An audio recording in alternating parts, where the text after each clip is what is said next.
오늘 말씀은 빌립보서 1장 27절입니다. 빌립보서 1장 27절 두 번 읽겠습니다.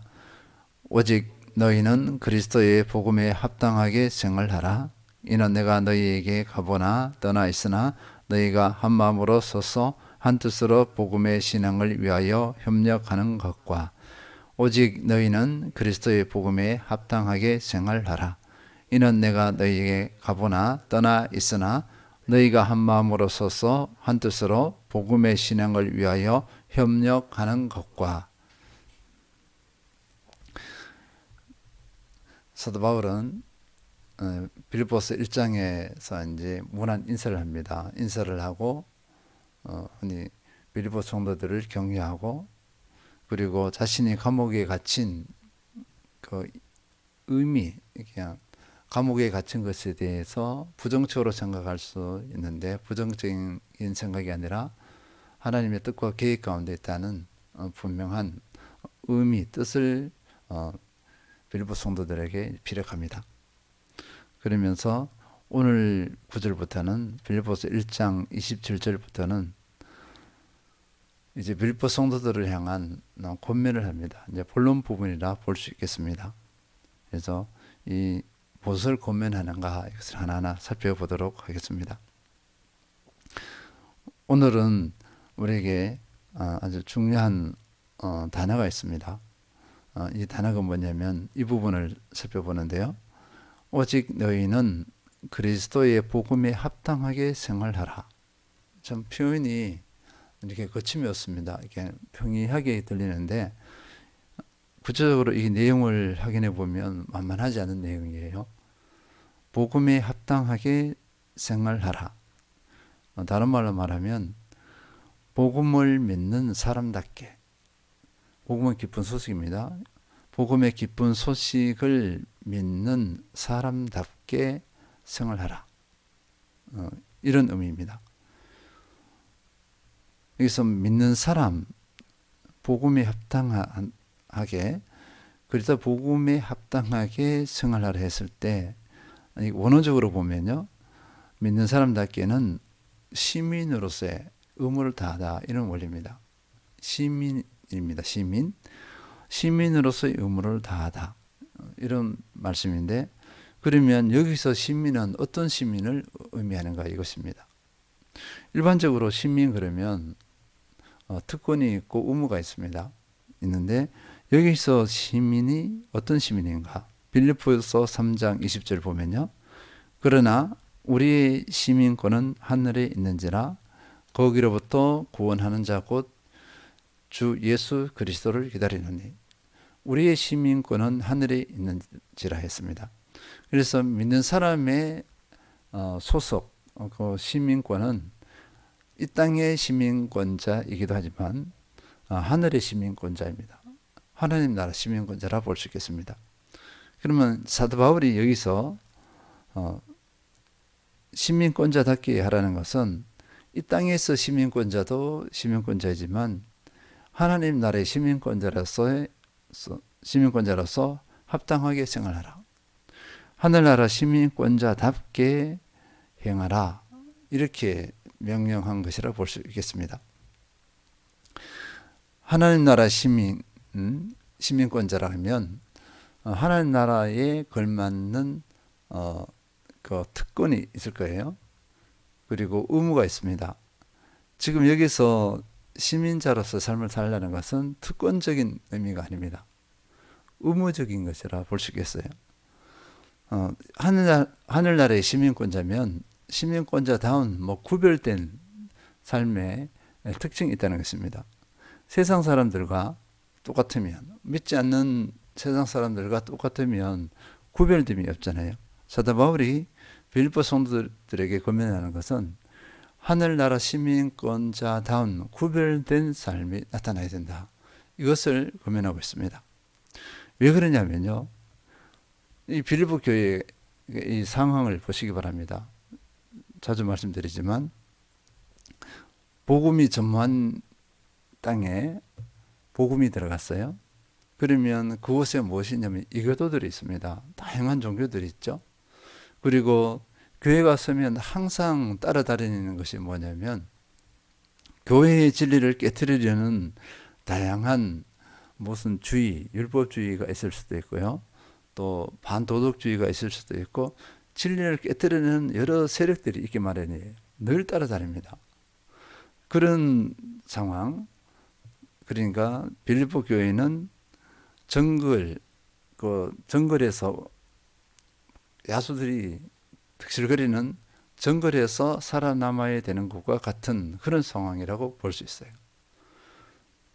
그 상황 가운데서 구별된 삶을 살지 않으면 그들의 생존의 위협이 다가온다. 이렇게 본 것입니다. 그래서 그것을 이길 수 있는 방법은 우리다운 삶이 뭐냐면 하늘에 속한 자로서의 삶을 살아내면 되는 것입니다. 그래서 사도 바울은 이것을 강력하게 권면하고 있습니다. 그러면 여기서는 이 구별된 삶이 어떤 것인가 구체적으로 나와 있지 않습니다. 그러나 우리 성경이 있기 때문에 성경을 통해서 이렇게 몇 가지 한번 살펴보도록 하겠습니다. 하늘 시민권자다운 삶, 그 구별된 삶, 시민다운 삶이 무엇일까를 보니까요. 삶의 방식이 다르다는 것을 우리가 확인할 수 있습니다. 삶의 방식이 다르다. 그러니까 세상 사람들과 하늘에 속한 사람들은 삶의 방식이 다르다. 그 첫 번째로 보니까 하늘에 속한 사람들은 믿음으로 행합니다. 믿음으로 삽니다. 고린도후서 5장 7절 이는 우리가 믿음으로 행하고 보는 것으로 행하지 아니함이로라. 다시 읽겠습니다. 고린도후서 5장 7절 이는 우리가 믿음으로 행하고 보는 것으로 행하지 아니함이로라. 믿음으로 행한다는 것은 믿음의 중심축이 있습니다. 하나님을 믿습니다. 예수 그리스도를 믿습니다. 그래서 하나님의 뜻, 예수 그리스도의 뜻 가운데서 삶을 살아가는 존재. 그 예수님이 어디 계시느냐?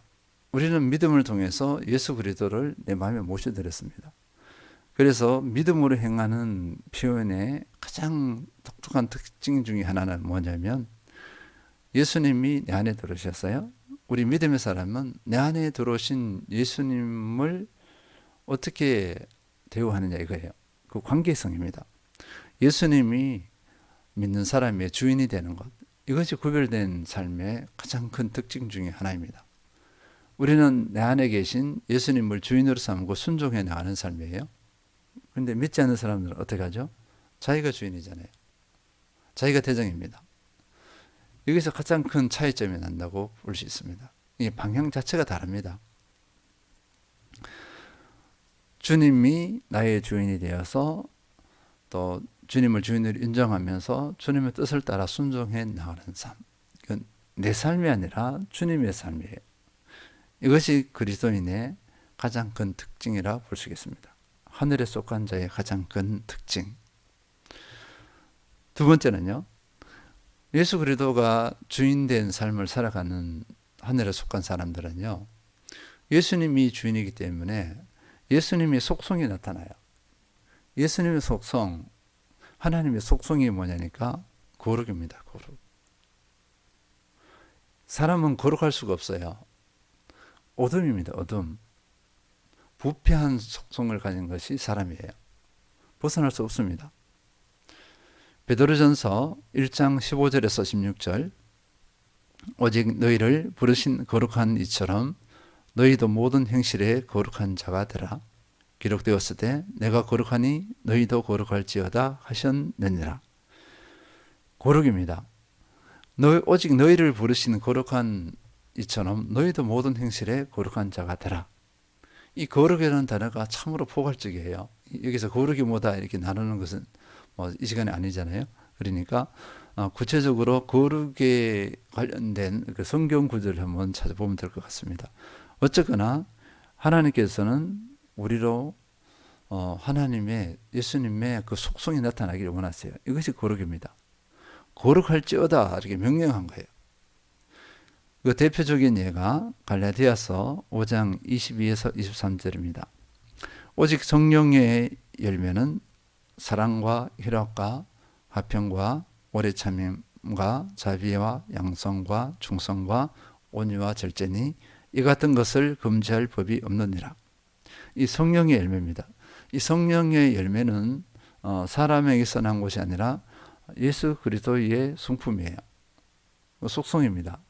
그러니까 사랑, 희락, 화평, 오래 참은, 자비, 양성, 양선, 충성, 온유, 절제, 이런 것들은 우리가 거룩하다 할 수 있어요. 빌립보 성도들에게서 이런 거룩이 나타나야 된다는 것입니다. 이것이 지혜예요. 거룩한 삶이 지혜다. 거룩하지 않는 것이 지혜롭지 못해요. 세상을 이겨내지 못합니다. 이 거룩함이 뭐 별거 있냐 하는데요. 세상을 이기는 비결이에요. 사탄 마귀를 이기는 비결입니다. 거룩은 순전합니다. 이 거룩이 힘이 있어요. 사랑 하잖아요. 우리가 사랑이 뭐 대수냐 이렇게 생각할 수가 있어요. 아닙니다. 사랑보다 강한 것이 없어요. 이게 원리입니다. 그래서 하늘에 속한 사람들은요, 그 구별됨이 나타나야 됩니다. 거룩으로서 분명한 구별됨이 나타나야 될 줄 있습니다. 실제로 예수님을 주인으로 삼은 사람은 이 거룩이 나타날 수밖에 없어요. 믿는다는데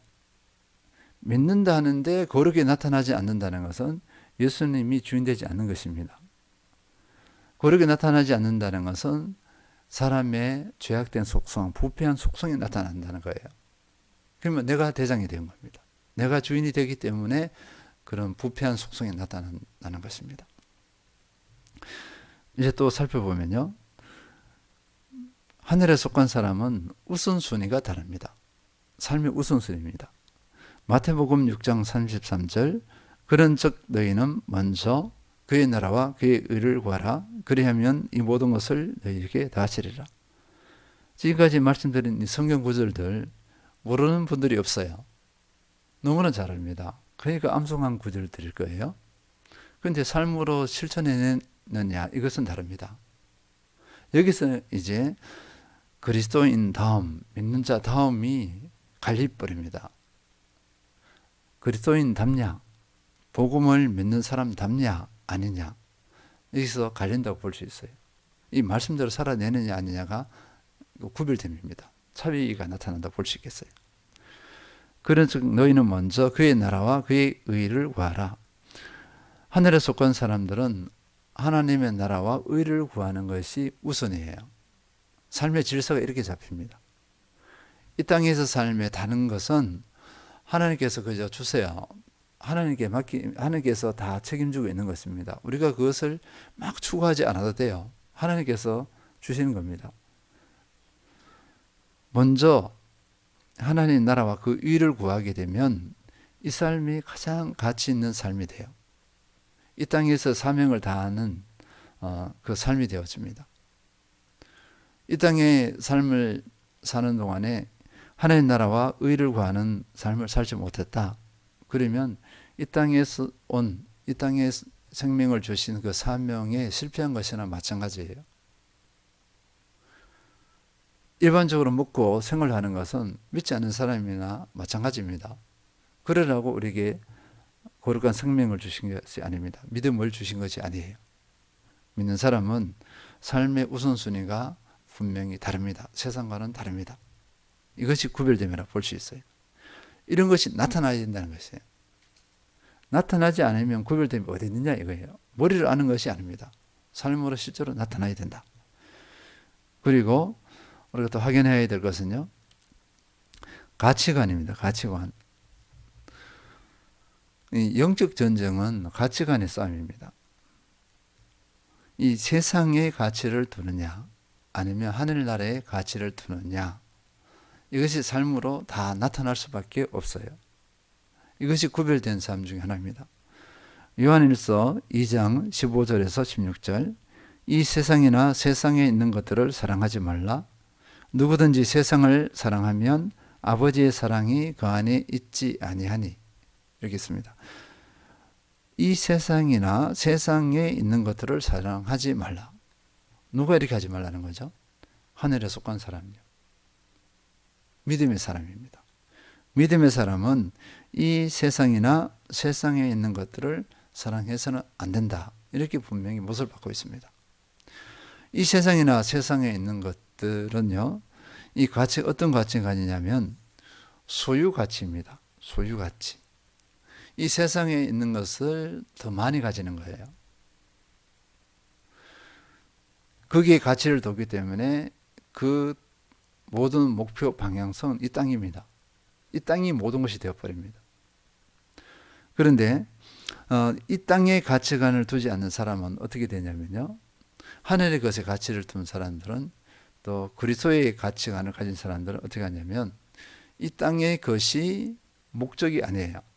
그래서 수단에 불과합니다. 이 세상이나 세상에 있는 것들을 사랑하는 사람, 소유 가치를 가진 사람들은 이 땅에 있는 것이 목적이 됩니다. 목적. 수단이 아니에요. 우리가 물질을 갖지 말라고 하지 않았어요. 하나님께서 우리에게 물질을 갖지 말라 하지 않았습니다. 그런데 세상의 가치관을 둔 사람, 소유 가치를 둔 사람은 어떻게든 이 물질을 소유하는 권력, 명예를 소유하는 것이 목적이 되어서 그것이 다입니다. 그런데 우리 믿음의 사람, 하늘에 속한 사람들은 어떻게 되는 거죠? 수단인데 무엇을 위한 수단일까요? 복음을 위한 수단입니다. 하나님 나라와 의를 구하기 위한 수단으로서의 것이에요. 근데 수단이 목적을 거스르면 어떻게 되죠? 이게 바뀌어버리잖아요.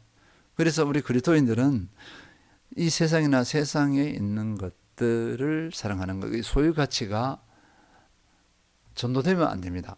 목적화되면 안 되는 거예요. 수단으로서 지배하고 다스려야 됩니다. 이것이 구별되면 한 모습이에요. 세상의 것들을 사랑하는데요, 영적 전쟁에서 이길 수 있겠어요? 사탄 마귀는 무엇을 부추기죠? 세상에 있는 것들을 사랑하라는 것입니다. 그것이 다라고 해요. 그래서 뭐냐면 욕심, 욕망입니다. 욕심, 욕망에 사로잡히게 해서 거기에 빠져들어가게 해요. 그래서 막 성공하고 또 부를 많이 가지게 막 해버립니다. 때로는 교회 안에서도 이런 일이 나타나요. 교회에 막 부흥하게 만들어버려요, 사탄 마귀가. 큰 교회가 되게 해요. 근데 어떻게 하죠? 욕망이 사로잡혀요. 성공주의 사로잡혀서 교회가 부패하게 만들어버립니다. 이게 사탄 마귀의 전략이에요. 그러니까 하늘의 가치관을 둔 사람들은 이 성공에 대한 욕망에서 자유합니다. 왜냐하면 수단이기 때문에 그래요.